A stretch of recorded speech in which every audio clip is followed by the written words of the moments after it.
Hello दोस्तों, मुल्तानी electronics में आपका स्वागत है और आप देख रहे हैं मुल्तानी इलेक्ट्रॉनिक्स। मैं आपके लिए लाया हूँ एक और नया टॉपिक जो आपको स्क्रीन पर यहाँ पर दिखता होगा कि ये हमारा SMPS का पावर सप्लाई मॉड्यूल है, जो ख़ास तौर पर SMPS के लिए ही बनाया गया है। और वो भी जो हमारा CRT टीवी आता था उसकी सर्किट में जो SMPS लगता था, जो हाई वोल्टेज आउटपुट देता था, यानी कि 110 वोल्ट से 130 वोल्ट का आउटपुट हमें CRT टीवी में अक्सर अलग अलग कंपनी में देखा जाता है, उसी में इसको ज़्यादातर इंस्टॉल किया जाता था। तो कुल मिलाकर कि ये हमारा मॉड्यूल है वो SMPS में PWM सेक्शन के तौर पर इंस्टॉल किया जाता है और ख़ास तौर से इसी के लिए बनाया जाता है। अब PWM सेक्शन का काम क्या होता है कि PWM सेक्शन SMPS को स्विचिंग करवाता है, ऑन ऑफ करवाता है, जिसके कारण SMPS के SM ट्रांसफार्मर की प्राइमरी में वोल्टेज स्टोर होता है, वोल्टेज बूस्ट होता है और मैग्नेटिक फील्ड उत्पन्न होता है। और उसी मैग्नेटिक फील्ड से अन्य जो सेकेंडरी के वाइंडिंग है, जो ऑक्सिलरी के वाइंडिंग है, उसमें AC वोल्टेज इंड्यूस होता है और उससे DC बनाया जाता है। तो इस मॉड्यूल को क्या हम स्पेशली जो SMPS के लिए ही बना है ये मॉड्यूल, क्या हम किसी और विभाग में, किसी और स्टेज में क्या हम इसे इंस्टॉल कर सकते हैं? क्या हम LED टीवी के बैकलाइट ड्राइवर बोर्ड के तौर पर क्या इस्तेमाल कर सकते हैं? क्या इसे ड्राइवर बोर्ड के बदले आप इसे इंस्टॉल कर सकते हैं?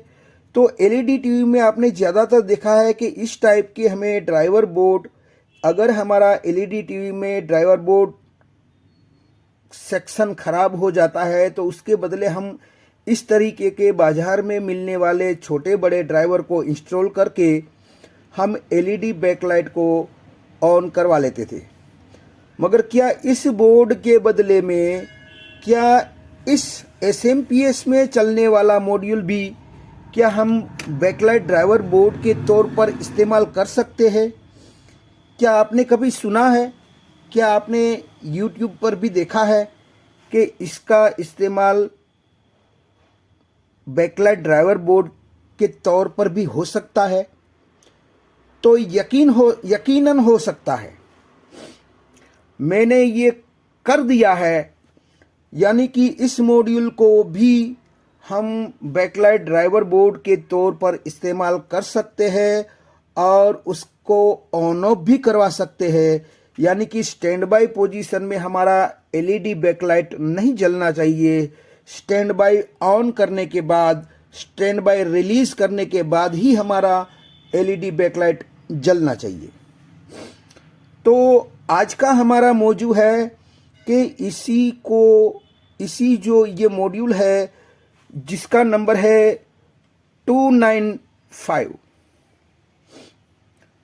295, यानी कि 29 5 वायर वाला, और एक हमारा आता है, यहाँ पर आपको दिखता होगा कि 29 3 वायर वाला, यानी कि इसका नंबर 29 3 है। तो ये 3 वायर वाला है और ये 29 5 है, तो इसका वायर भी 5 दिखता होगा आपको। तो ये 5 वायर वाला है। तो 293 का मैंने ऑलरेडी आपको वीडियो दे दिया है, जो इसे भी मैंने एलईडी टीवी में बैकलाइट ड्राइवर बोर्ड के तौर पर इंस्टॉल करवा दिया है। तो इसका वीडियो भी आप मेरे अगले वीडियो में देख लेना। ये वीडियो भी मैंने आपको दे दिया है। आज मैंने 295 को बैकलाइट ड्राइवर बोर्ड के तौर पर इंस्टॉल करवा दिया है और उसी का मैं डायग्राम एक्सप्लेन करने वाला हूं कि इसे किस तरीके से इंस्टॉल किया जाता है, कौन सा कनेक्शन कहां पर दिया जाता है, और इस मॉड्यूल के अंदर भी कुछ फेरबदल करना होता है तो वो कैसे किया जाए, किस तरह से किया है, वो सारी जानकारी मैं आज इस वीडियो में आपको बताऊंगा। तो चलो चलते हैं डायग्राम की ओर। तो मैंने सेटअप लगा लिया है, आप देख सकते हैं ये है हमारा डायग्राम, जो मैंने इस मॉड्यूल को, यानी कि ये 5 वायर वाला मॉड्यूल, ये वाला, इसको मैंने इंस्टॉल कुछ इस तरीके से किया है। इसको समझने के लिए हमें समझना पड़ेगा कि ये हमारा एक प्रकार से एलईडी टीवी का एसएमपीएस है। जो एलईडी टीवी के बोर्ड में हमारा एसएमपीएस होता है, उसको समझ में आए या समझाने के लिए मैंने ये ड्रॉ किया है। तो ये हमारा एसएम ट्रांसफार्मर है, उसे इस एलईडी टीवी में ये ट्रांसफार्मर जो हमारा एसएम ट्रांसफार्मर कहलाता है एसएमपीएस का, उसे समझना है। और ये है हमारी प्राइमरी वाइंडिंग उसी एसएम की, और ये हमारा ऑक्सिलरी वाइंडिंग है, और ये दोनों हमारा सेकेंडरी वाइंडिंग है, जहाँ से हमें आउटपुट मिलता है। किसी में 12 वोल्ट मिलता है और किसी में 20 वोल्ट भी मिल सकता है, किसी में 25 वोल्ट भी मिल सकता है, किसी में 30 वोल्ट भी मिल सकता है, और किसी में 40 वोल्ट तक भी मिल सकता है। अलग अलग कंपनी में अलग अलग बैकलाइट दी हुई है, उस लिहाज से यहाँ पर वोल्टेज रखे जाते हैं।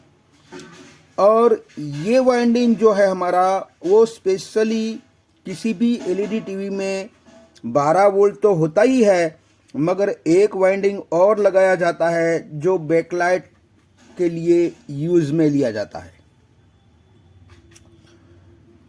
अब इसकी बात कर ले तो ये एक प्रकार से हमारा इंडक्टर कॉइल है। आपको इंडक्टर कॉइल दिख रहा होगा। तो एलईडी टीवी में आप बैकलाइट ड्राइवर सेक्शन इतना होता है, और उसी में आपको इंडक्टर देखने को मिलेगा, जो कुछ इस तरीके से आपको यहाँ पर दिखता होगा। ये हमारा ये वाला इंडक्टर है,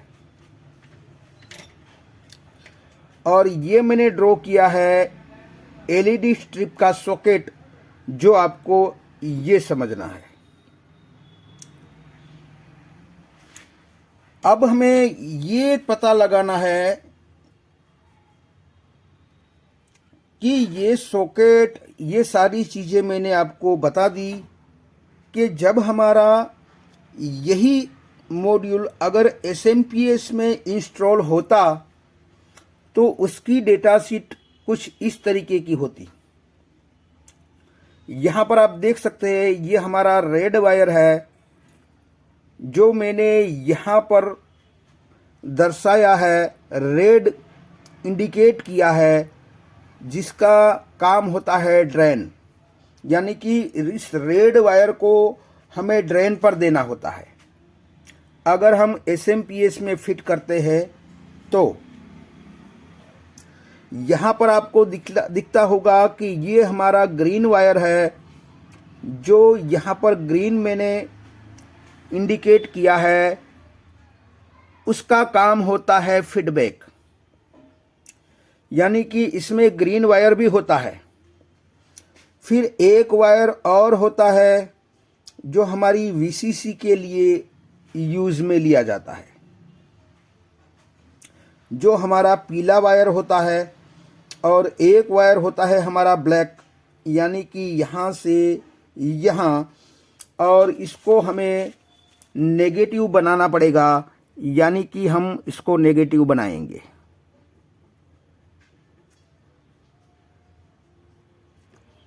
तो आप देख सकते हैं ये बन गया हमारा नेगेटिव, यानी कि ये हमारा ग्राउंड पिन बन गया, ये ब्लैक वाला वायर।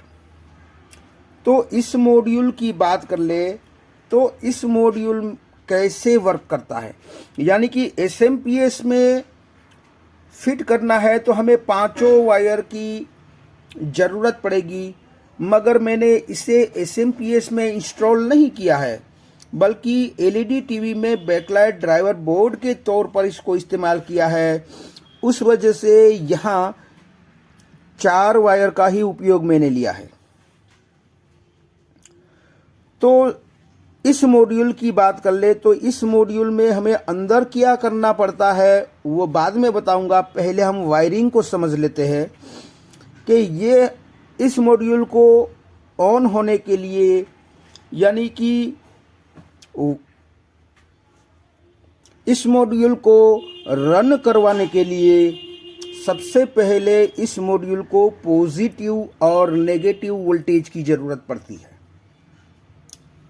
अब वो हमें कहाँ से मिलेगा, तो यहाँ पर आ जाइए। ये पीला वाला वायर जो है वो पॉजिटिव है, जो इस मॉड्यूल को दिया जाता है, यानी कि पॉजिटिव और नेगेटिव आप देंगे तब जाके ये वर्क करेगा।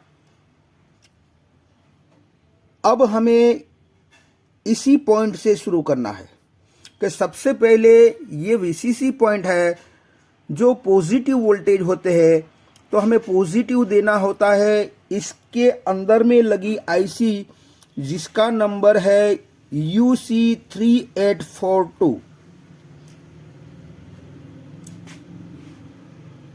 इसकी 7 नंबर की पिन वीसीसी पिन होती है, वहाँ मैंने एक वायर लगा दिया है, और जो ये रजिस्टर मैंने यहाँ पर दर्शाया है उसमें एक एरो यहाँ कटिंग का लगाया है, यानी कि हमें ये हाई वैल्यू का रजिस्टर जो पॉजिटिव दूसरी तरफ से जो आता है वहाँ से स्टार्टिंग के लिए दिया गया होता है। उसी स्टार्टिंग रजिस्टर को हमें रिमूव कर देना है, निकाल देना है और इस 7 नंबर की पिन को इस एसएम से, यानी कि हमारे जो एलईडी टीवी के बोर्ड में जो एसएम आता है उसका दूसरा वाइंडिंग होता है, वहां से हमें 20 वोल्ट देना होता है। अब 20 वोल्ट ही क्यों दिया जाए, ये 12 वोल्ट इसमें क्यों नहीं दिया जाता, क्योंकि इसमें लगी जो आईसी है जिसका नंबर UC3842 है, उसको रन करने के लिए जो ऑन वोल्टेज चाहिए, इसको ऑन करने के लिए मिनिमम इसको 16 वोल्ट की ज़रूरत पड़ती है। अब 16 से ऊपर वाले वोल्टेज आप कोई भी दे सकते हो, 16 भी दे सकते हो, 18 भी दे सकते हो, 30 भी दे सकते हो। तो यहाँ दूसरा वाइंडिंग आपको 20 वोल्ट का मिले, 25 वोल्ट का मिले, 30 वोल्ट का मिले, आप कुछ भी दे सकते हो इस मॉड्यूल को। वह नहीं तो एसटीआर होता तो 12 वोल्ट से काम चल जाता। तो इसीलिए हमें यहाँ पर 20 वोल्ट देने की ज़रूरत पड़ती है। अब रन करने के लिए, इसको रन करवाने के लिए मिनिमम 16 वोल्ट से मैक्सिमम 40 वोल्ट तक इसको दे सकते हैं। अब यहाँ पॉजिटिव सप्लाई आप देख सकते हैं, ये रेड वायर है हमारा, ये पीला वायर है हमारा, जो 7 नंबर की पिन इस आईसी की है, वहाँ से ये लाइन यहाँ जाती है, यानी कि इस 20 वोल्ट के साथ डायरेक्ट कनेक्टेड है, यानी कि ये 20 वोल्ट इसकी 7 नंबर की इस आईसी की वीसीसी पिन है उसको दिया जाता है। तब जाके ये आईसी हमारी पॉजिटिव सप्लाई इस आईसी को मिलता है। अब नेगेटिव की बात कर ले तो ये हमारा ब्लैक वायर है, जो ग्राउंड है वो एक प्रकार से हमारा नेगेटिव ही है। ये नेगेटिव सप्लाई है, तो ये हमारा ब्लैक वायर है, यहाँ से यहाँ आता है और यहाँ आके रुक जाता है, जो ग्राउंड होता है। तो इससे डायरेक्ट नेगेटिव यहाँ से दिया जाता है, जिससे आईसी को नेगेटिव मिलता है, जिसे आईसी रन करने के लिए पॉजिटिव और नेगेटिव दोनों वोल्ट उसको मिल जाता है, और ये हमारा मॉड्यूल रन करने के लिए रेडी हो जाता है। मगर अभी भी ये हमारा जो मॉड्यूल है वो ऑन नहीं होगा, स्विचिंग नहीं कराएगा, ऑन ऑफ नहीं कराएगा, जब तक कि उसको ऑन ऑफ वाला मैसेज न मिले। अब मैसेज मिलेगा कहाँ से? तो यहाँ पर आ जाइए। ये हमारा ग्रीन है, जो ग्रीन वायर है इसका इंडिकेट यहाँ मैंने किया है। वैसे तो ये फीडबैक पिन है, तो अमूमन देखा है कि अगर ये इंस्टॉल एसएमपीएस में करना होता तो फीडबैक पिन हमेशा एसएमपीएस के ऑप्टो कपलर के पिन नंबर 4 के साथ जुड़ा हुआ होता है। मगर हमने इसे एसएमपीएस में इंस्टॉल नहीं किया है, बल्कि बैकलाइट ड्राइवर बोर्ड के तौर पर इसको एलईडी बैकलाइट जलाने के लिए इसका उपयोग किया है। इसीलिए इसी फीडबैक को मैंने यहाँ पर आपको इंडिकेट किया है जी, यानी कि जी इंडिकेटर मैंने ऐसा लिखा है, यानी कि इसको मैंने ऑन ऑफ करवाने के लिए, एनेबल डिसेबल करवाने के लिए इस मॉड्यूल को यहाँ पर इस्तेमाल किया है। और जी का माना होता है ग्रीन इंडिकेटर। ग्रीन इंडिकेटर का माना होता है स्टैंड बाय रिलीज के बाद जो हमारा ग्रीन इंडिकेटर होता है वहां उसको देना होता है। अब वो कहां पर दिया जाता है उसका मैं प्रैक्टिकल वीडियो में बताऊंगा कि एग्जैक्ट इस ग्रीन वाले वायर को कहां पर दिया जाता है। तो हमारा स्टैंड बाय पोजीशन होता है तब रेड इंडिकेटर होता है, जब स्टैंड बाय हम रिलीज करते हैं तो हमारा ग्रीन इंडिकेटर होता है। अब स्टैंड बाय पोजीशन जब होगी और रेड इंडिकेटर होगा तब ये हमारा मॉड्यूल ऑफ रहेगा, बंद रहेगा, यानी कि वो हमें ड्रेन पर कुछ भी स्विचिंग नहीं करवाएगा, ऑन ऑफ नहीं करवाएगा। जैसे ही हम स्टैंड बाय ऑन करते हैं, स्टैंड बाय रिलीज करते हैं, तो हमारा ग्रीन इंडिकेटर होता है और उसी ग्रीन इंडिकेटर पर वोल्टेज आने से ये हमारा मॉड्यूल ऑन हो जाता है और हमारी ड्रेन पिन पर हमें स्विचिंग वाला, ऑन ऑफ वाला सिग्नल हमें यहाँ से मिलता है। तो यहाँ से मैंने इस मॉड्यूल को ऑन ऑफ करवाया है। अब ऑन करवा दिया हमने, तो अब आ जाते हैं हम रेड पॉइंट पर, यानी कि ये रेड वायर जो है उसका ये इंडिकेशन यहाँ पर जिसको हमने ड्रेन कहा है। तो ये ड्रेन पॉइंट जो है वो ड्रेन पॉइंट यहाँ से यहाँ आता है, जो हमें यहाँ स्विचिंग करवाता है, ऑन ऑफ करवाता है। 1 मिनट में हजारों बार स्विचिंग होता है। तो होता क्या है कि ये हमारा इंडक्टर है, इंडक्टर के एक टर्मिनल पर 12 वोल्ट दिया जाता है और उसके दूसरे टर्मिनल पर अगर स्विचिंग करवाया जाए, ऑन ऑफ करवाया जाए, तो होगा क्या कि उसी इंडक्टर में वोल्टेज स्टोर होगा, वोल्टेज बूस्ट होगा और उसी बूस्ट वोल्टेज में आपको एसी साइकिल भी जनरेट होती हुई मिलेगी। इसीलिए इसको डीसी बनाने के लिए फिर से डायोड का इस्तेमाल किया है और ये डायोड का काम होता है एसी को डीसी बनाना। अब डायोड में भी कुछ कुछ पल्स से रह जाती है, यानी कि यहाँ पर हमें पल्सेटिंग डीसी मिलता है, उसको भी स्मूथ डीसी बनाने के लिए ये फिल्टर का उपयोग किया जाता है, जो 100 माइक्रोफेराड 63 वोल्ट भी किसी किसी बोर्ड में हो सकता है, 100 माइक्रोफेराड 100 वोल्ट भी हो सकता है, 100 माइक्रोफेराड 160 वोल्ट भी हो सकता है। तो फिलहाल यहाँ पर हमें स्मूथ डीसी मिल जाता है, जो हमारे इस सॉकेट पर, यानी कि बैकलाइट स्ट्रिप के इस सॉकेट पर, यहाँ पर हमें बूस्ट वोल्टेज स्मूथ डीसी मिलता है, और जिससे हमारी एलईडी ग्लो होती है, ऑन होती है। अब यहाँ पर हमें ये देखना है कि ये ड्रेन पॉइंट अगर हमारे एलईडी टीवी के बोर्ड में हमें ढूंढना है तो कैसे ढूंढे, तो उसके बारे में मैं आपको प्रैक्टिकल वीडियो में आपको समझाऊंगा कि 2 तरीके से इसको ढूंढा जाता है, इस पॉइंट को।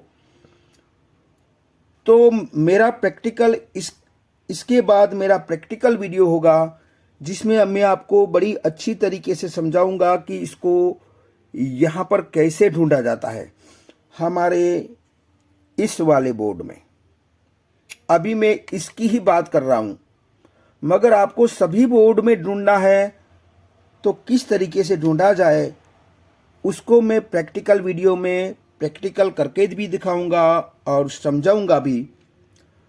तो इस तरीके से यहाँ पर आपको, जो मैंने अभी अभी ये येलो वायर जो पिन नंबर 7 के साथ कनेक्ट किया है, उसके बारे में मैं थोड़ी जानकारी दे देता हूँ कि ये हमारा 5 वायर वाला जो मैंने इसमें से निकाल दिया है, ये 5 वायर वाला मॉड्यूल है, और उसमें भी आपको यहाँ पर ये दिखता होगा, ये रजिस्टर जो है, यहाँ से यहाँ जो 110 वोल्ट, ये मॉड्यूल 110 वोल्ट की डिजाइन में ज़्यादातर उपयोग होता है। तो 110 वोल्ट की लाइन से एक हाई वैल्यू का रजिस्टर जो 330 के का होता है,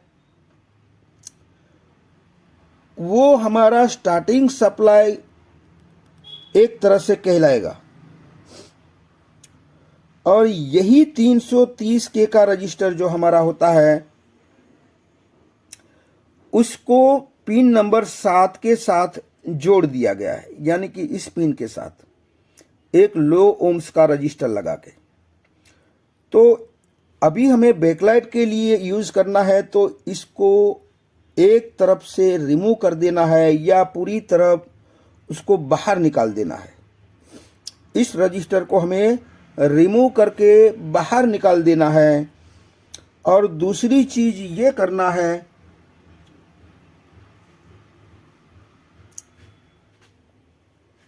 कि आपको ये ट्रांसफॉर्मर जो है उसको भी रिमूव कर देना है। जो हमें आउटपुट से हमें फीडबैक मिलता है, और इसी ट्रांसफॉर्मर से ये लो वोल्टेज बनाया जाता है। एक तरीके से मान लीजिए कि 16 वोल्ट या 20 वोल्ट बनाया जाता है, जिससे तो ये ट्रांसफॉर्मर हमें निकाल देना है, और यही पीला वायर हमें यहाँ पर दे देना है जहाँ पर हमारा 20 वोल्ट बनता है एसी। तो इस पॉइंट पर हमें ये पीला वायर ज्वाइंट कर देना है, ताकि इस 7 नंबर की पिन को डायरेक्ट 20 वोल्ट मिल जाए और उसको ऑक्सिलरी सप्लाई की ज़रूरत न रहे। तो यही फ़र्क करना है हमें सिर्फ और सिर्फ। और इस ब्लू वायर जो यहाँ पर लगता है, दूसरी जगह पर एक ब्लू वायर लगता है जो हमारा कुछ काम का नहीं रहता है, इसीलिए मैंने यहाँ पर ब्लू वायर को इंडिकेट नहीं किया है। और वैसे भी करना चाहिए, तो ब्लू वायर का अगर मैं यहाँ पर कुछ इंडिकेट कर दूँ भी तो हमें NC रखना पड़ेगा। तो आई होप कि ये वीडियो कुछ आपकी समझ में आया होगा। अगर ये वीडियो आपकी कुछ समझ में आया है तो मेरी चैनल को लाइक कीजिए, सब्सक्राइब कीजिए, बेल आइकन को प्रेस कीजिए और खुश रहिए। शब्बा खैर।